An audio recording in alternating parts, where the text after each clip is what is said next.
We are gathered here today to mourn the loss of RENDOG, who drowned like a noob in an ocean monument.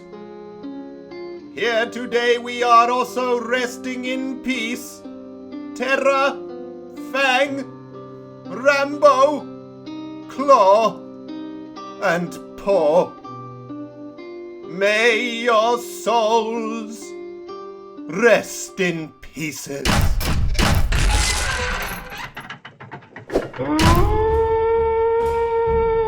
Greetings, Cyberdogs and citizens of the internet.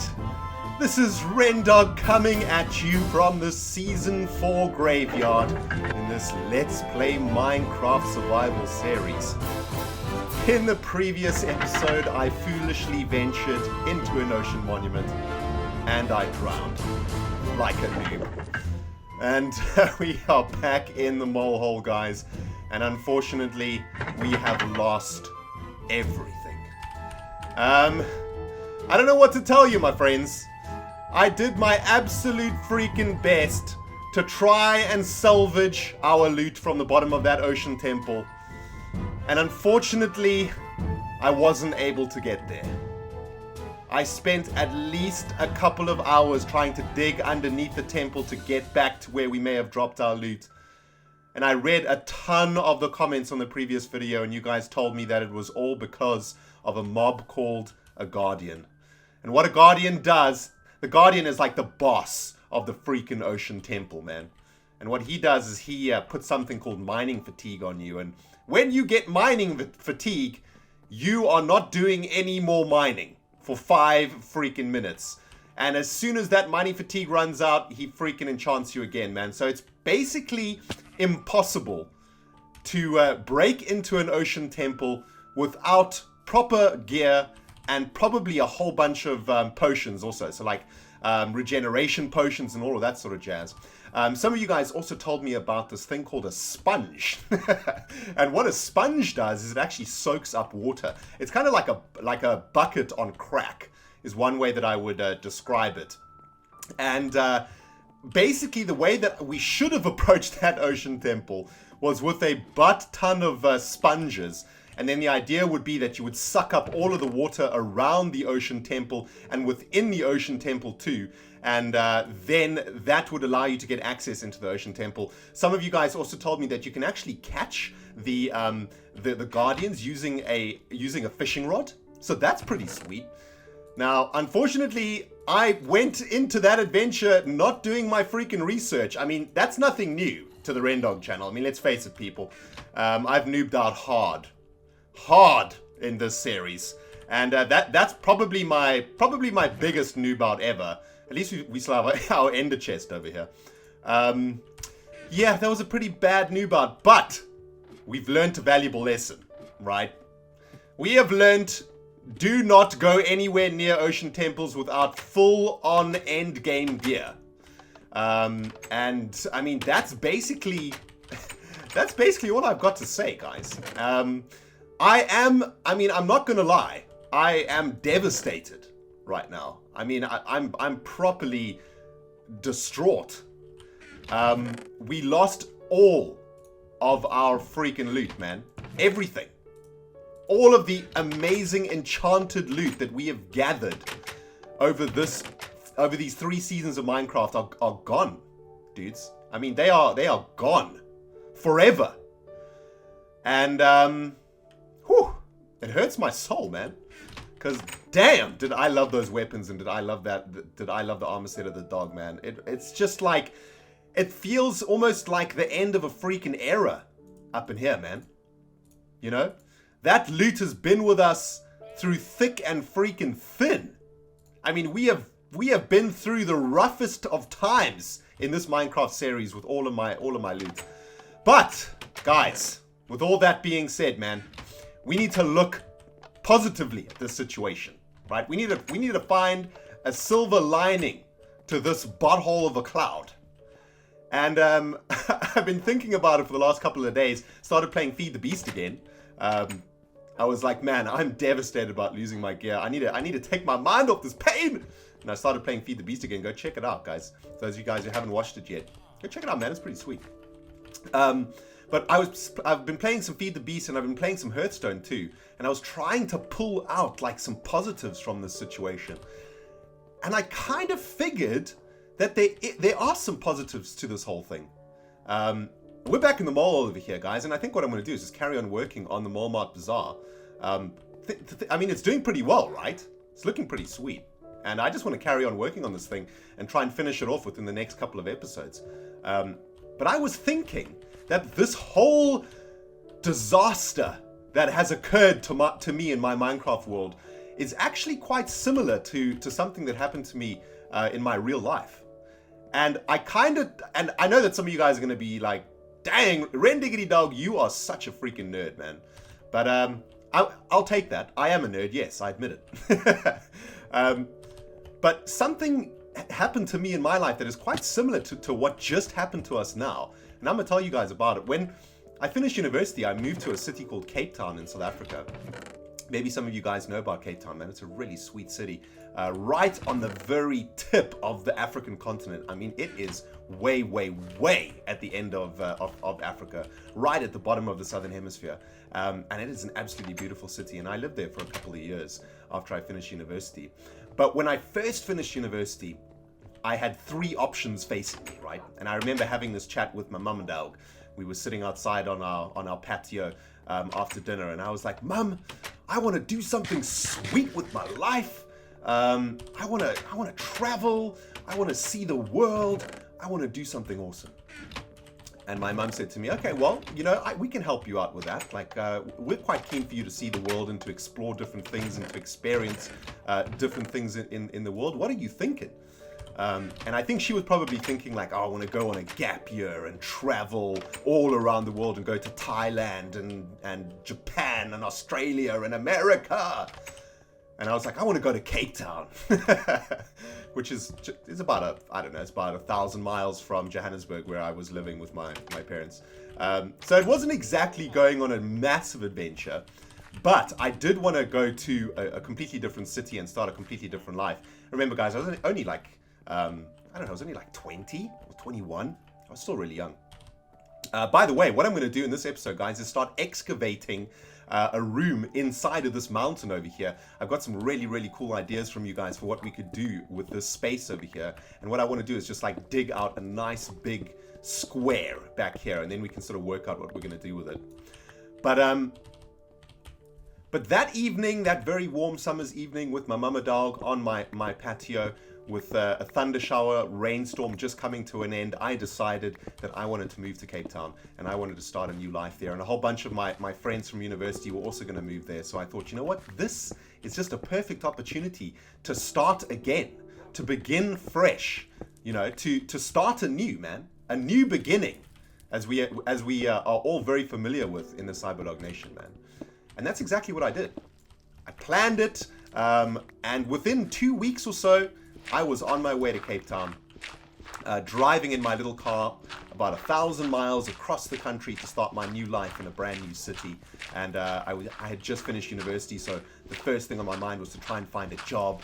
I studied journalism and graphic design at university, so I was all Photoshop ready. I was a journalist, man. I was ready to write some sweet ass stories for a newspaper if I could.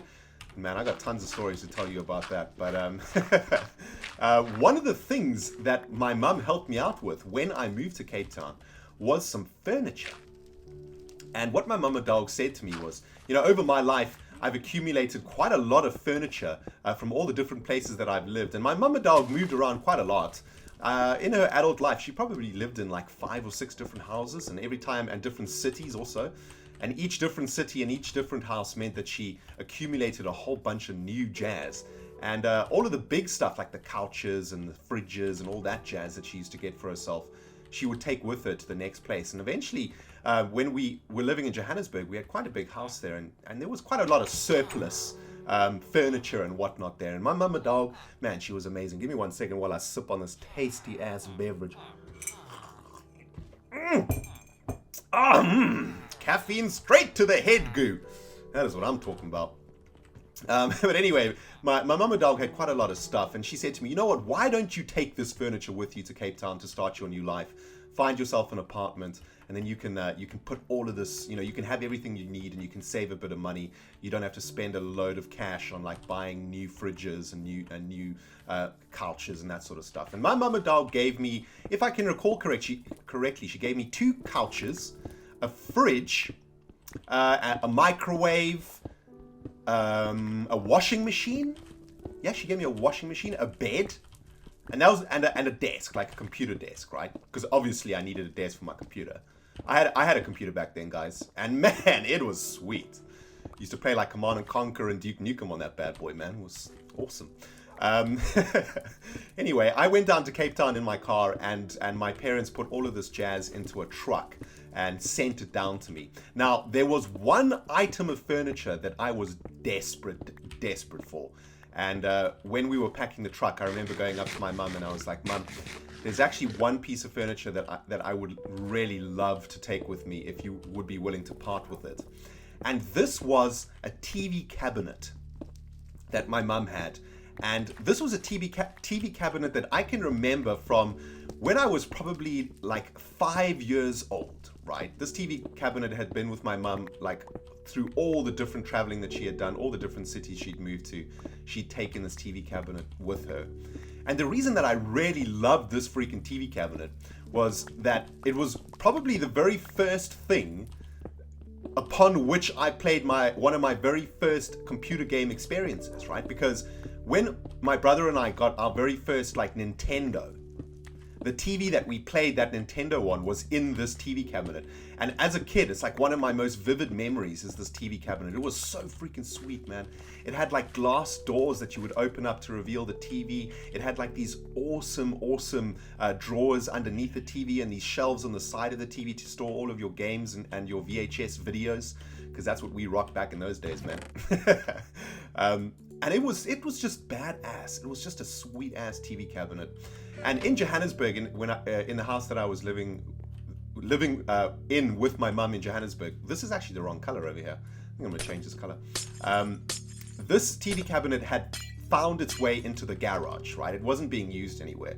And I remember saying to my mum, well, you guys aren't using this TV cabinet, so why don't you let me take it and I will love it a lot in my new house in Cape Town. And my mum said to me, yeah, sure, go ahead. You take the TV cabinet, just look after it. It means quite a lot to me. It was one of the first pieces of furniture that I bought with your dad before he died, and just look after it. So it was a pretty important bit of furniture, right? And I was like, you know what, this is sweet. Like, this is a really awesome representation of my new life. I'm taking a little bit of my past with me to remind me of where I've come from, and all of that sweet philosophical jazz was going through my mind.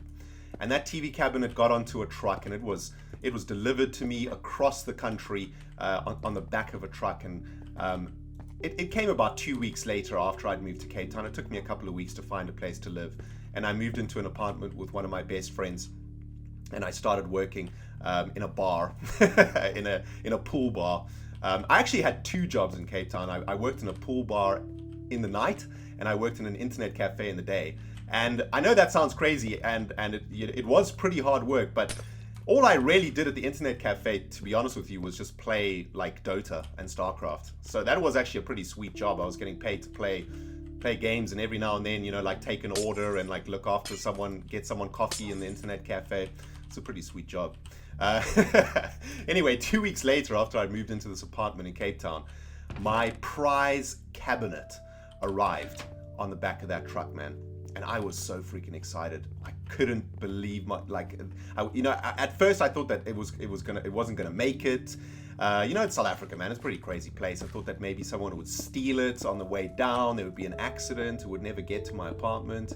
And I was holding my thumbs the whole time and just hoping that my new awesome freaking my new awesome TV cabinet would get to me in one piece, and it did. It arrived on a beautiful, beautiful Friday afternoon, and I remember it was Friday because I I needed some help, and I couldn't find anyone to hire to help me. But anyway, it arrived on a Friday. I was so happy, and I was so looking forward to getting it set up. And I was telling my housemate all about it. I was like, bro, we have this sweet ass TV cabinet coming. It's gonna make our apartment absolutely pimp McDaddy. And we were living in a 2-bedroom apartment. We had our own bedroom each, and it was looking really nice. It was a really nice apartment just underneath Table Mountain. It was just a really, really nice apartment on the 2nd floor of this building, and therein came the freaking tragedy of this story, man. To access our sweet ass apartment, you had to go up this tiny little flight of stairs that did like a little spiral, right? So you went up about 5 stairs, and then you spiraled to the left, and then spiraled to the right, and then went up another 5 stairs or so. And the roof above the staircase was extremely low. I mean, if you were tall, you would probably like bash your head on it, man. It was very, very low. And the cabinet was about 6 foot tall. It was about as tall as your average guy, a little bit taller than your average man, I guess. And we tried to get that cabinet up that staircase, and let me tell you, my friends, it was not gonna go up there. It couldn't get around the corners. If you can imagine the cabinet being like quite wide. It was about it's about 6 foot wide or so, and it just wouldn't bend around those staircase corners. And we tried for hours to try and get it up that thing. We even phoned one of our friends to come and help us to see if we could get some more muscle up in there, to see if we could maybe just force it through. And it just would not go up. It would not go around that corner. And we thought of everything, man. It was Friday night. I tried to phone around. I tried to phone like any moving companies to see if they could come and help us. But on Friday in Cape Town, man, people go out, man. You know, Cape Town's it's a party city, man. You go and have dinner. You go and eat fresh seafood. You go to the bars along the beach, or the restaurants along the beach for some awesome afternoon cocktails or whatever. So people not interested in working on a Friday night in Cape Town. And even saying that, man, there was no one that I could phone. I mean, I was just phoning like random moving companies, and I was like, hey, bro, listen, trying to get my TV cabinet up the staircase. Do you think you could help me? And the guy's just like, WTF, bro, leave me alone. Another thing, we were kind of running out of options. Another thing we tried was to hoist the TV cabinet through one of the bedroom windows. We tied a whole bunch of ropes around the joints of the doors and around the sort of the middle section of the TV cabinet, and we tried to hoist it up, but it wasn't going to get through the window. The window just wasn't big enough to allow for a giant ass TV cabinet to get into the flat. So there we left the TV cabinet sort of outside. We had a sort of like a lobby area that was outside, where you would open a locked gate to get into this little courtyard, and then you would go up the stairs into the flat. So we left it in this courtyard overnight, and man, I was just so sad. I didn't know what to do. I thought about sort of sending it home back to my mum so that she could have it back again, but man, I woke up in the morning and I was determined. I was like, you know what, I gotta get this cabinet up in my flat, man. I love this freaking thing. It means a lot to me. I gotta get this jazz up in here, man. And what I decided to do was to actually break the cabinet down, right? So my 20-year-old brain had already decided that it would be no problem putting this cabinet back together if I just smashed it up. All I would need is a hammer, a screwdriver, some nails, and a bit of glue, and I'd be able to stick the thing back together. So my housemate and I proceeded to spend a few hours basically ripping the cabinet apart into pieces. And this cabinet wasn't exactly, it was made out of like hardwood and glue and nails. There were no it wasn't like an IKEA cabinet. You couldn't just unscrew it into its bits and then sort of, decombobulate the thing. It was like a properly made freaking cabinet. And once we'd smashed it down into all of its little pieces, it lay there in a wreck.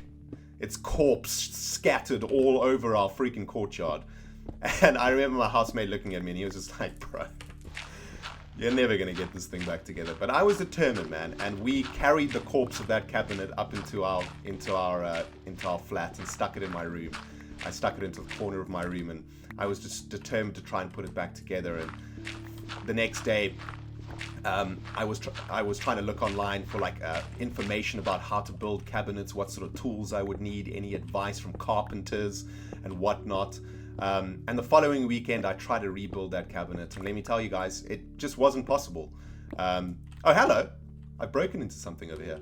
What in the jazz is this? Where are we? Is this like is this? Oh, this is the bottom of the Cyberdog monument. Man, I was confused there. But yeah, man, I couldn't put it back together. If I was a carpenter, I guess I probably could have, if I had the right tools. But all I had was like a hammer, a screwdriver, some glue, and absolutely no DIY skills whatsoever. And that cabinet lay in pieces in my room for the entire time that I was in Cape Town. And I remember the day that I left to come to London, I had to get rid of it, and I stuck it into the boot of my car and drove it to the dump to get rid of this cabinet. And I was thinking about that story when I lost all of my loot in the previous episode, and in a way it's a very similar story, because I lost something that I really treasured, but at the same time what it meant was that I had to start again, that I needed to move on. There was nothing I could do about it, man. The cabinet was smashed. There was absolutely no ways I was going to build it back together. There was no ways I was going to get it up into my flat. And that was just the fate of it, man. That is just what happened. And it was something that I had to accept. And I moved on. And you know what? I'm doing okay. I have a new TV cabinet, which I quite like. Nothing will ever compare to that TV cabinet, though. It was so sweet. But the reality of the situation is, guys, that even though we lost all of our gear, and even though we lost all of that hard work and all of those memories that we had with that gear and those tools, it's just a part of the cycle of life, man. And we got to start again. We got to move on. We got to pick ourselves up, and we got to make some new and better loot. We got to make some new and better items, a better sword, a better pickaxe, a better freaking set of armor, so that we can return to that freaking ocean monument and kick that Guardian's freaking butthole. And that sounds like a good time to me, guys. And that's what I'm going to take out of this whole experience, man. We're going to, let's move onwards and upwards. Let's make some new freaking loot. Let's make some even better loot, man. And let's keep the memory of Fang, Terra, Paw, Rambo, and Claw deep within our hearts. Anyway, guys, I think that's probably about enough rambling for today's episode. But as you guys can hear, I am quite positive. I'm very sad to have lost all of that stuff. A lot of you guys were saying in the comments, like, oh, Rendog, are you okay? Are you going to quit Minecraft because you lost your gear? I'm not going to quit Minecraft. If anything, I'm going to play more Minecraft, man. But in the course of this episode, guys, I've managed to excavate this little room over here. I've got some pretty sweet ass ideas for this room, and we're going to go over that in the next episode. There's only one more thing to do in this episode, and it's actually one more little bit of positivity too. I managed to usually when I do Dogolith entries, I write your guys' names down on a piece of paper so that I can easily write them onto the Dogolith when I get up there. So I still have the list of people that I stuck into the Doggo log in the previous episode before I freaking kicked the bucket. So I've got you guys up onto the Dogolith right now. And just to prove it, man, we're going to head up there and I'm going to show you guys, man.